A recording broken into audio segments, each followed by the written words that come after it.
اگر ازا دیوی ہے تو یہ اپنے آپ کو ضرور بچا لے گی۔ ایک اور محافظ نے کہا۔ اس کے لہجے میں طنز تھی۔ کہنے لگا، دیوی دیوتا انسانوں کی حفاظت کیا کرتے ہیں، انسان دیوتاؤں کی حفاظت نہیں کیا کرتے۔ پھر ازا اپنی حفاظت خود کرے گی، پنڈت نے کہا۔ خالد رضی اللہ تعالیٰ عنہ کے گھوڑے قریب آ گئے تھے۔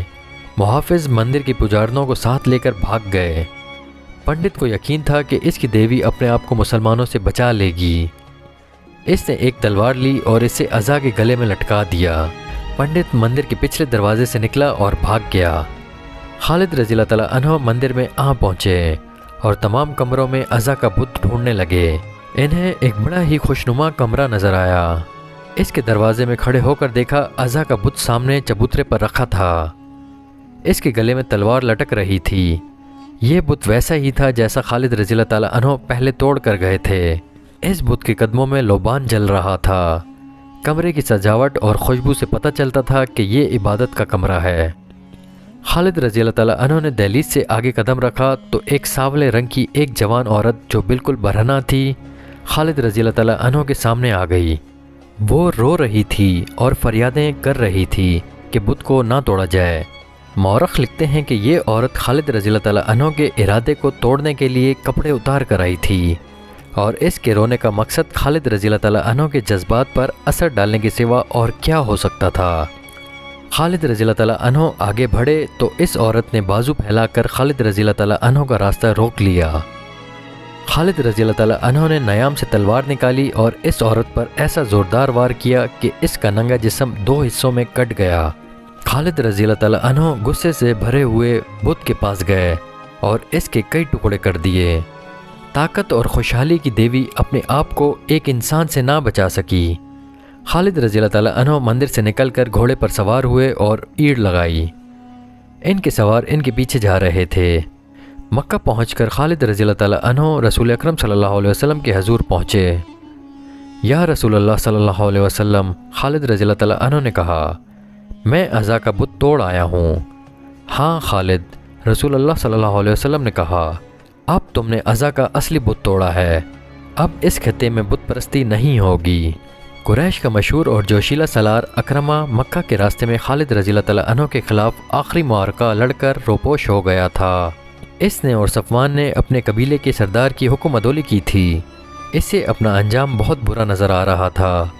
اسے یہ بھی معلوم تھا کہ رسول کریم صلی اللہ علیہ وسلم بھی اس کی یہ خطا نہیں بخشیں گے کہ اس نے اسلامی فوج کے ایک دستے پر حملہ کیا اور اس دستے کے 2 آدمی شہید کر دیے تھے۔ اکرمہ کی بیوی مکہ میں تھی۔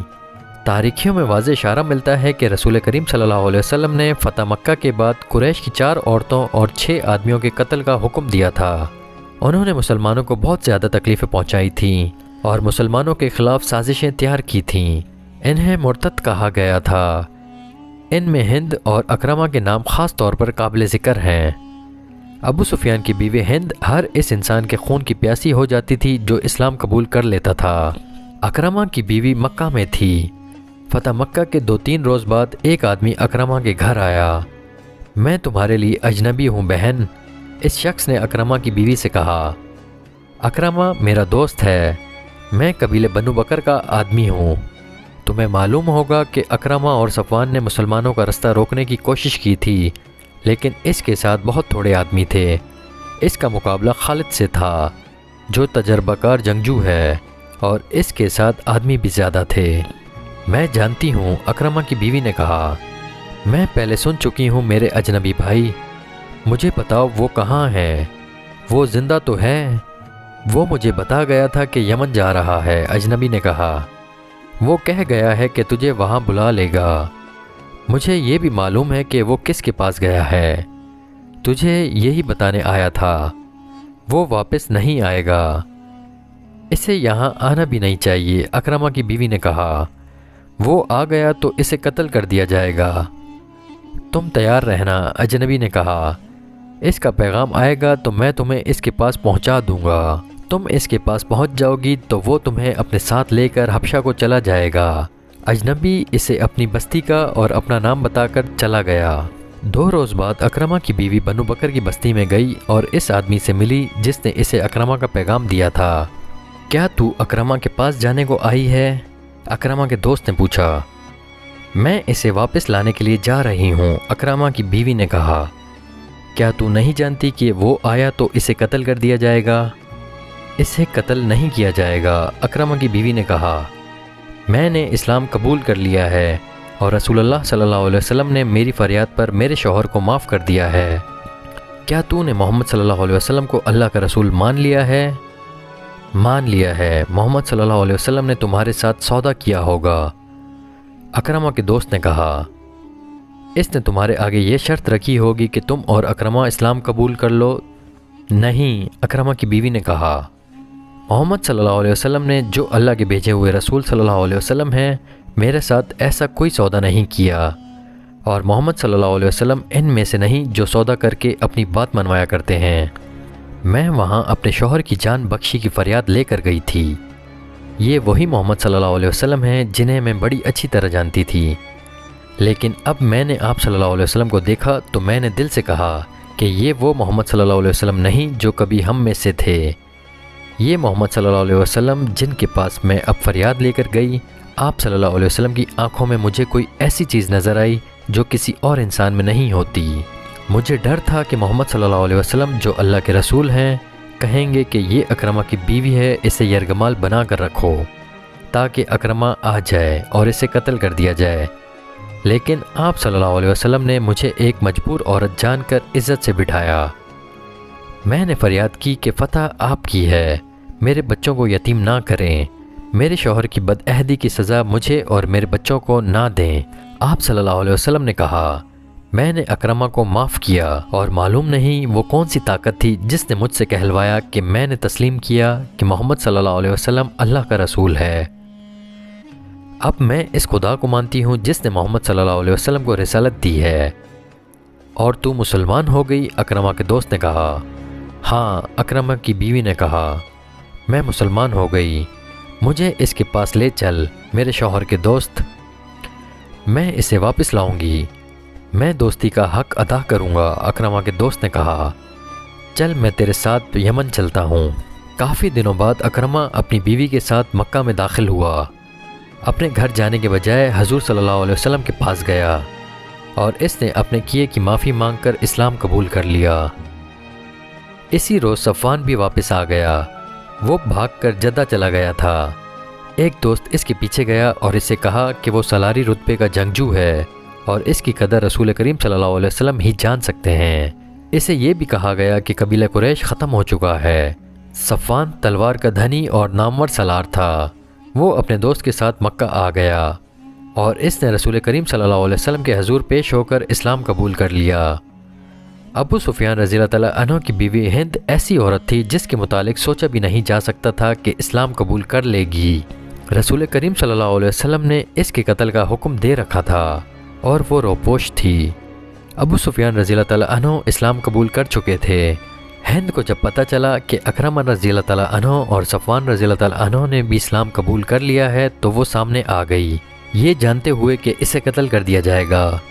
وہ رسول اکرم صلی اللہ علیہ وسلم کے حضور جا پہنچی، آپ صلی اللہ علیہ وسلم نے اسے معاف کر دیا اور وہ مسلمان ہو گئی۔ مکہ کے ارد گرد دور اور نزدیک کچھ قبائل تھے، ان میں بعض بت پرست تھے اور بعض توہمات کو عقیدہ بنائے ہوئے تھے۔ رسول کریم صلی اللہ علیہ وسلم نے ان کی طرف پیغام بھیجے کہ وہ اللہ کا سچا دین قبول کر لیں۔ پیغام لے جانے والے فوجی تھے، لیکن آپ صلی اللہ علیہ وسلم نے حکم دیا تھا کہ کسی پر تشدد نہ کیا جائے اور جنگی کارروائی سے گریز کیا جائے۔ مکہ کے جنوب میں تہامہ کا علاقہ ہے جہاں جنگجو قبائل بکھرے ہوئے تھے، ان کے متعلق خدشہ تھا کہ لڑنے پر اتر آئیں گے، اس لیے اس علاقے میں فوج کا ایک دستہ بھیجا گیا اور اس کی کمان خالد رضی اللہ تعالیٰ عنہ کو دی گئی۔ تمام کا تمام دستہ گھوڑ سوار تھا، اس میں بنو سلیم کے آدمی بھی تھے اور مدینہ کے بھی۔ خالد رضی اللہ تعالیٰ عنہ کو مکے سے تقریباً 50 میل دور ململیم کے مقام پر جانا تھا۔ خالد رضی اللہ تعالیٰ عنہ اپنے سوار دستے کے ساتھ روانہ ہو گئے۔ ان کی منزل 50 میل دور تھی، بامشکل 15 میل دور گئے ہوں گے کہ ایک مشہور جنگجو قبیلے بنو حزیمہ کے آدمیوں نے خالد رضی اللہ تعالیٰ عنہ کے دستے کا راستہ روک لیا۔ خالد رضی اللہ تعالیٰ عنہ نے اپنے دستے کو لڑائی کی ترتیب میں کر لیا۔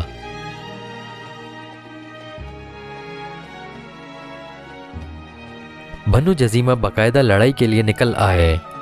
ہم لڑنے نہیں آئے، خالد رضی اللہ تعالیٰ عنہ نے اعلان کیا، ہم دعوت دینے آئے ہیں کہ اسلام قبول کر لو، ہم اسلام قبول کر چکے ہیں۔ بنو حزیمہ کی طرف سے جواب آیا، ہم نمازیں پڑھتے ہیں، ہم دھوکہ کھانے نہیں آئے۔ خالد رضی اللہ تعالیٰ عنہ نے بلند آواز سے کہا، اگر تم مسلمان ہو چکے ہو تو تلواریں اور برچھیاں پھینک دو۔ خبردار بنو حزیمہ کی طرف سے کسی نے للکار کر کہا، اسے میں جانتا ہوں، یہ مکہ کے الولید کا بیٹا خالد ہے، اس پر اعتبار نہ کرنا، ہتھیار ڈال دو گے تو یہ ہم سب کو قتل کرا دے گا، ہتھیار نہ ڈالنا۔ خدا کی قسم مجھے رسول اللہ صلی اللہ علیہ وسلم کا حکم نہ ملا ہوتا کہ جنگ نہ کرنا تو میں دیکھتا کہ تم ہتھیار ڈالتے ہو یا نہیں۔ خالد رضی اللہ تعالیٰ عنہ نے کہا، ہم دوست بن کر آئے ہیں، ہم تم پر اللہ کا دین زبردستی ٹھوسنے نہیں آئے، ہمیں دوست سمجھو اور ہمارے ساتھ آ جاؤ۔ اہل قریش کی کیا خبر ہے؟ بنو جزیمہ کی طرف سے آواز آئی۔ مکہ چل کر دیکھو، خالد رضی اللہ تعالیٰ عنہ نے کہا، ابو سفیان، اکرمہ اور صفوان اسلام قبول کر چکے ہیں۔ بنو جزیمہ نے ہتھیار ڈال دیے۔ خالد رضی اللہ تعالیٰ عنہ گھوڑے سے اتر کر آگے بڑھے اور بنو جزیمہ کے سردار سے گلے ملے۔ پورے قبیلے نے اسلام قبول کر لیا۔ مسلمانوں کو مکہ ایک مرکز کی حیثیت سے مل گیا۔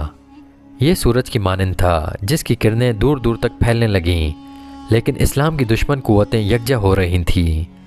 طائف ایک مقام ہے جو مکہ معظمہ سے چند میل دور ہے۔ جنوری 230 عیسوی شوال 8 ہجری کی ایک رات وہاں جشن کا سما تھا۔ فضا شراب کی بو سے بھوجل اور رات مخمور تھی۔ رقص کے لیے طائف کے ارد گرد کے علاقے کی چنی ہوئی ناچنے والیاں آئی ہوئی تھیں۔ ان کے رقص اور حسن نے مہمانوں کو مدہوش کر دیا تھا۔ مہمان مکہ کے شمال مشرقی علاقے کے مشہور جنگجو قبیلے حوازن کے سرکردہ افراد تھے۔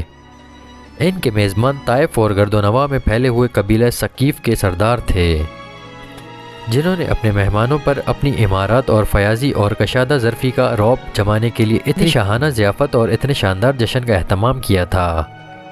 دو لڑکیاں رقص کے کمال دکھا رہی تھیں کہ میزبان قبیلے کا سردار مالک بن عوف اٹھ کھڑا ہوا اور اس نے تالی بجائی۔ ساز خاموش ہو گئے، ناچنے والی بت بن گئیں اور ان کی نظریں مالک بن عوف پر جم گئیں۔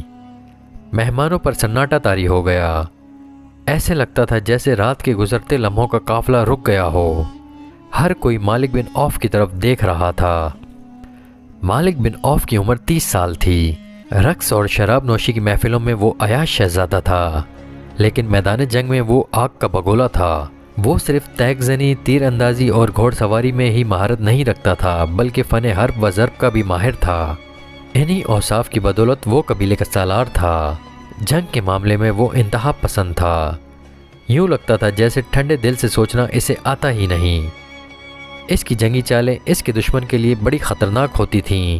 قبیلہ قریش میں جو حیثیت کبھی خالد رضی اللہ تعالیٰ عنہ کو حاصل تھی، ویسا ہی دبدبہ مالک بن عوف کا اپنے قبیلے پر تھا۔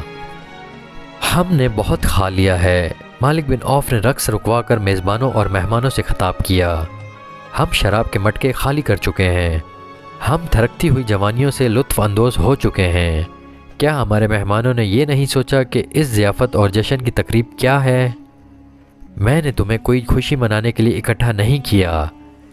اے اہل حوازن، میں نے تمہاری غیرت کو جگانے کے لیے تمہیں اپنے ہاں بلایا ہے۔ حوازن کی غیرت سوئی کب تھی؟ مالک بن عوف قبیلہ حوازن کے ایک سردار نے کہا، بتا ہماری غیرت کو کس نے للکارا ہے؟ مسلمانوں نے، مالک بن عوف نے کہا۔